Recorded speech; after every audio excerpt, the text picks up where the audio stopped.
ਇੱਕ ਮੈਂ ਵਿਆਹ ਮੇਰੇ 6 ਬੱਚੇ ਨੇ। ਕਹਿੰਦੇ ਮੈਂ ਭਾਂਡੇ ਬਿਸਤਰੇ ਧੋ ਕੇ ਮੈਂ ਮਜ਼ਦੂਰੀ ਕਰਕੇ ਬੱਚੇ ਪਾਲ ਲਈ ਹਾਂ।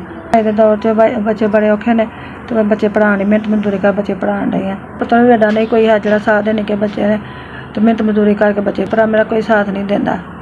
ਮੇਰੇ 5 ਬੱਚੇ ਨੇ, ਕਮਾਉਣਾ ਕਿ ਲੋਕਾਂ ਦੀ ਮਿਹਨਤ ਕਰਨੀ ਆ ਤੇ ਬੱਚੇ ਪਾਲਣੇ ਆ, ਕਿਰਾਏ ਤੇ ਮਰੇ ਨਹੀਂ।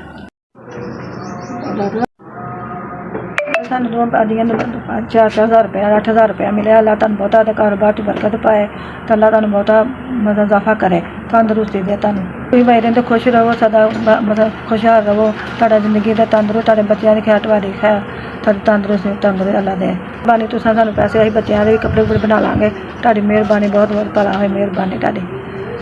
ਦੋਵਾਂ ਬੀਬੀਆਂ ਨੂੰ 8,000 ਰੁਪਇਆ ਮਿਲ ਗਿਆ, ਬੱਚਿਆਂ ਦਾ ਦਿਨ ਦਿਹਾੜ ਲੰਘਾਉਣਾ, ਘਰ ਛਾਵਾਂ ਲਿਆਉਣੀਆਂ, ਭਲਾ ਹੋਵੇ ਤੁਹਾਡਾ, ਅੱਲਾ ਤੁਹਾਨੂੰ ਬਹੁਤਾ ਦੇ, ਤੁਹਾਡੀ ਕਮਾਈ ਬਰਕਤ ਪਾਵੇ। ਮੈਂ ਭਾਈ ਤੁਹਾਡੇ ਮਾਂ ਪਿਓ ਦੀ ਖੈਰ ਕਰੇ, ਅੰਮੀ ਅੱਬੂ ਦੀ, ਅੱਲਾ ਤੁਹਾਨੂੰ ਬਹੁਤਾ ਦੇਵੇ, ਜ਼ਿੰਦਗੀ ਦੇਵੇ, ਰੱਬ ਤੰਦਰੁਸਤੀ ਦੇਵੇ, ਮੌਲਾ ਭਾਈ ਦੀ ਪਾ।